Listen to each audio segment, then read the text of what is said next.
Hey everyone, hope you're doing well. Got a great video for you today. I want to unveil a little bit of the mysteries about this process that will lead a unit up to auction. So there's a delinquency process that we follow in self-storage, and I'm going to tell you a little bit about it. So I've got a unit here.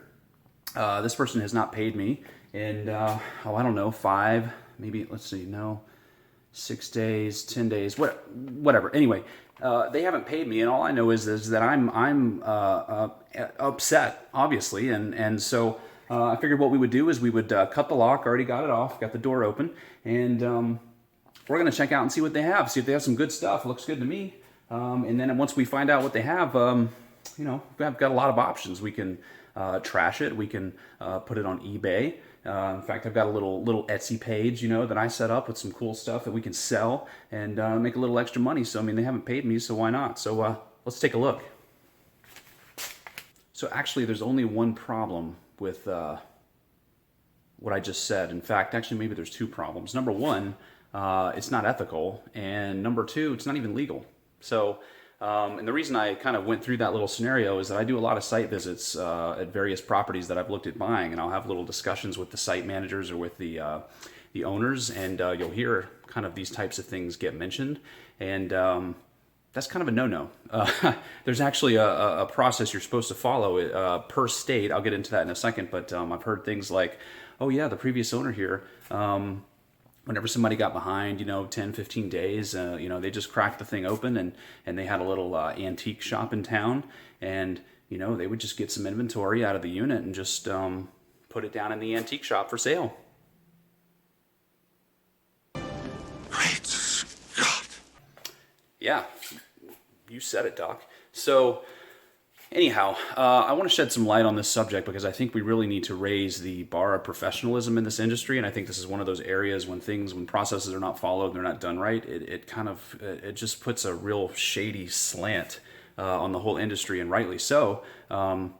There's a way to do this, and we need to do it right. So I'm going to show you how to do that. There's going to be really 3 things I want to talk about. Number 1, you have to know the process. Okay, you have to know what it is. Ignorance is not an excuse, so you have to know it. So we're going to talk about how you can know the process. Second thing, you need to explain and enforce the process. Make sure that everybody understands and make sure that you're sticking to it and that it's being adhered to. Number 3, systematize the process. Okay, we don't want there to be any user error here. We want this to be straightforward, that once we know the process, we've explained it, that it can be followed and it can be systematized, and so that we're not doing well and then oops, 1 month, sorry. And so those are really the 3 things I'm going to take a look at here, one at a time, and I hope this can be helpful and hope shed some light on some of this stuff. It may be kind of confusing, and we'll diagnose it here. It's really not that confusing. So let's get right into it. Okay, so number 1, starting out, you have to know the process. So first off, when you move into a self-storage unit, well, let me back up here for a second. Number 1, just full disclosure, I'm not an attorney, okay, so I'm just giving you the high-level overview of how this thing works. And in fact, that self-storage, unlike a residential property, when you move in, we're not governed according to these landlord-tenant laws. We're actually governed according to the state-specific lien laws on personal property. So it's really statutory liens on personal property. If you go to the website for your state legislature, you can find the laws that are specific to your state. And again, they are per state. So that's why it's really impossible for me to cover all the little nuances for every state and how it's supposed to work. But there is a general sort of way that they progress, kind of a time-based, like a waypoint-based thing, a workflow, and that's what I'm going to talk to you about. But again, go to your state legislature and make sure that you understand that. You can check out the laws there. The only part with the laws is sometimes it can be a little bit confusing when you have stuff that's, okay, well, this was added and then it was repealed or redacted here, and sometimes it can be a little confusing for that. But ultimately, the biggest thing you need to do is check out your state self-storage association. So just about like every state has got a self-storage association that is there for education, for advocacy, for helping you to do things in a professional way. So you really want to check out your state self-storage association. So if, for instance, if you're in North Carolina here like we are, you can just go into your browser, go into the search engine and type NC SSA. Or Georgia SSA or Washington SSA, whatever state you happen to be in, you can find it that way. So the good thing about that self-storage association is that you can typically get a standard rental agreement from them for your customers, and so that is the rental agreement that you will enter into. And so that rental agreement will actually distill down a lot of the state-specific lien laws into a way that's understandable, and it'll actually give you pretty much the process to follow right there. It'll be in your rental agreement. So if you get the standard rental agreement from the Self-Storage Association, of course, you have to be a member, so join. I mean, that's one thing, you should be a member. I mean, it's cheap. It may be $100, a couple $100 for a year, but you're going to make sure that you get all of the latest information, the standard rental agreements, all these kinds of things so that you can make sure that you're doing things in a above board way. So as far as this lien process, again, when you move into a storage unit, there is, for the most part, depending on the state, there is a lien that is placed on the personal property for that unit right away from day one. So there's already a lien on it the moment that you move in. It's just that when you become behind in your payments, you become delinquent in those payments, that's when this process kicks in to essentially secure the rent for that unit by enforcing that lien on the personal property. So I'll take you through a little example scenario for North Carolina. So let's say rent is due on the first of the month. If the rent becomes 5 days late, so let's say rent's due on the 1st of the month, 5 days late, so the 6th of the month, okay? First waypoint. A $15 late fee goes on, or 15% of the rent, which is ever greater. Typically, if you have cheaper units, you're just going to do $15. So at that point, 5 days late on the 6th of the month, a lot goes on, so your access is therefore removed, which is something you really can't do in residential property, but anyway, that's another topic. And then a $15 late fee is added on. After that, if it becomes 30 days late, so in this case, let's say on a 31-day month, the 31st of the month, you're now 30 days late. That is basically when we are sending a lien notice to the customer saying essentially we are basically exercising our right to enforce this lien. We've removed your access. We're adding $50 or something like that onto the account. Whatever the fee is, it's actually included in the rental agreement, so they'll know. And at that point in time, we're starting really to prepare for auction. Okay, so that's when it's getting serious once the lien fee goes on. Okay, so after you've reached that 30-day mark, then once that lien notice is sent out to the customer, and again, how you send that lien notice out is also dictated by the laws. It'll be in your rental agreement. It's already been pulled out. So really, if it's typically multiple ways. If they've elected to give you email and your state allows that, then you can use electronic mail. You can use email. That's fine. Some people just want to go ahead and send regular snail mail to send that notice. Whatever. Again, it's according to your state.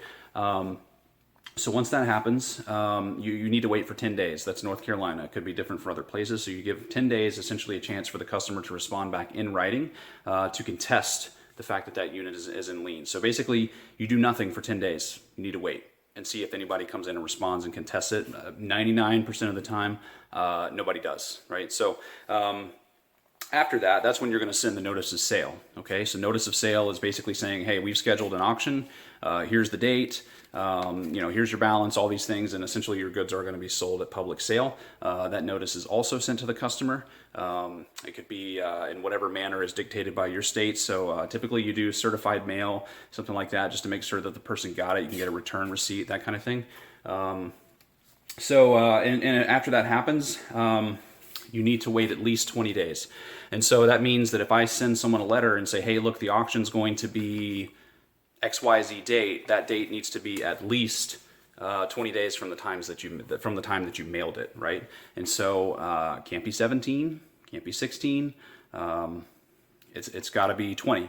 This is one of those things that you really have to stick to the process, because you may be tempted to say, oh, well, I called my auctioneer, I really want to get this auction in, and the only available time he's got is, Saturday, a couple weeks from now, but that's really only, 17 days. That's close enough, right? I mean, it doesn't really have to be 20. No. Follow the process, okay? This is the thing I'll say kind of over and over. It's okay to be late, but never be early. So what do I mean by that? So even in the first phase, after the 5 days late, it's okay if I don't charge them the late fee till 7 days late, but I don't do it at 3. See what I mean? It's okay to be late, but never early. Lien fee, it's okay if I add the lien fee and send them the lien notice at 40 days late, but not 29, right? If I'm going to schedule someone for auction, it's okay for it to be 30 days after I send them the notice, but not 18. See what I mean? Always okay to be late, never early. You're just protecting yourself that way. So after you've sent that notice of sale and you're in the process of waiting your 20 days, then there'll typically be something about advertising the sale in a manner that's commercially reasonable. And again, that's state specific. You need to make sure for your state. It could be that advertising it online, like on an online auction site, is totally cool. And they'll usually give a time frame. So they'll say, no less than 5 days before the auction, this thing needs to be advertised. So they may say, well, it has to be 2 weeks consecutively, at least 5 days before the auction, and it has to be in a newspaper. You can't do online. It's got to be in the classified, whatever. But there is some amount of time before the sale that it needs to be advertised. Okay, so that's kind of like a little sample North Carolina process, but you just need to know what it is. And again, if you go through your state self-storage association, and you get that standard rental agreement. I believe it was the same attorney, at least for the Southeast. His name is Scott Zucker, a really smart guy. Went through all that stuff, did all the hard work, laid it all out there for you, put it in a rental agreement that's makes sense, and you just have to stick to it. You just have to follow it. It's not hard. So that is a sample process. So that's number one. Know the process. Okay. So number two, we talked about knowing the process. Number two is explaining and enforcing the process, okay? So once you know the process, well, you need to let everybody else know. So your site manager, the person you have working there, the one who's moving in the customer and going over the rental agreement with them, they need to know. So you need to train them. They need to know what it is. They need to be able to understand how it progresses and be able to explain that to the customer, which is the next part, is that the customer needs to know. This is one of those things, it's kind of the dirty side of the business, unfortunately. It's just something we hope it doesn't happen. We hope it doesn't get that far, but sometimes it does. And so that needs to be explained to the customer, and they need to know these different waypoints and how these things progress and how they can get in touch with you and make sure that doesn't happen to them. So they just need to know. And then also, you need to be consistent in the enforcement of that, right? So, you don't pick favorites. Don't say, well, Joe's a really nice guy and he pays most of the time, so I'm only gonna, I'll give him 30 days over here, and then I'll give Bob like 20 days instead. Treat everybody fairly, treat everybody consistently, and just enforce and hold people to that. They need to know, hey, 5 days late, overlock goes on, can't get into your unit. Here's the late fee that's going on. I mean, we have people that are so familiar with that process that when a certain day of the month comes, and let's say it's day 7, they just go ahead and tack the late fee onto their payment and send it in because they just know, like they just know, oh, it's already been tacked on and my unit's overlocked. So it's because we're consistent and we just follow the process and we do it the same every month. All right. So explain the process and make sure your people know it, and make sure the customer knows it as well. They need to know what their rights are. They need to know how the process works. So, and then also be consistent in enforcing it for everyone. Okay, so number 3 is systematize the process. So once you know the process, you've explained it to everyone, you've explained it to the customer, you've explained it to your site manager, then you want to do what you can to systematize it. And what I mean by that is there's a really good management software. It runs your processes. It's also your point of sale software for the office. Get a really good management software system that allows you to just, for your state specifically, put in these different waypoints into the system. And so when that, let's say, going back to our North Carolina example, it knows when everyone's rent's due, and as soon as it's first of the month, that timer starts. And so the system is tracking it. And it knows, oh, hey, look, so-and-so, these 16 people are 5 days late, so I need to go ahead and tack on the late fee. I need to send them the late notice. When it gets to 30 days late, hey, I need to send them the lien notice, okay? Then it waits 10 days. It won't even let you do anything else until that 10-day window is up, right, for the customer to be able to call in or write in and contest that. And then it'll tell you, hey, look, now it's time to cut the lock. Now it's time to do the auction. And so the management software are really powerful, and you can build timing buffers and things like that into the system. So if you know that if a notice you need to give someone a certain amount of time, and there's going to be a little bit of float time depending on when that thing gets in the mail, you can configure the system and say, okay, instead of doing it 31 days late, let's do it at like 34, 33. Let's just give ourselves a little extra time, right? So we're not doing it early, that kind of thing. The software will handle all of that for you, and then you just stick to it. Okay, and then it's a matter of just checking back with the Self-Storage Association, keeping up to date on whether the laws have changed, and then you need to go back into your system and do a little tweaking and make sure that you're snapping to the new system. And like I said, it's okay to be late, but never be early. And throughout this process, if a customer is sort of going through this delinquency process and they're hitting all these different phases, document everything.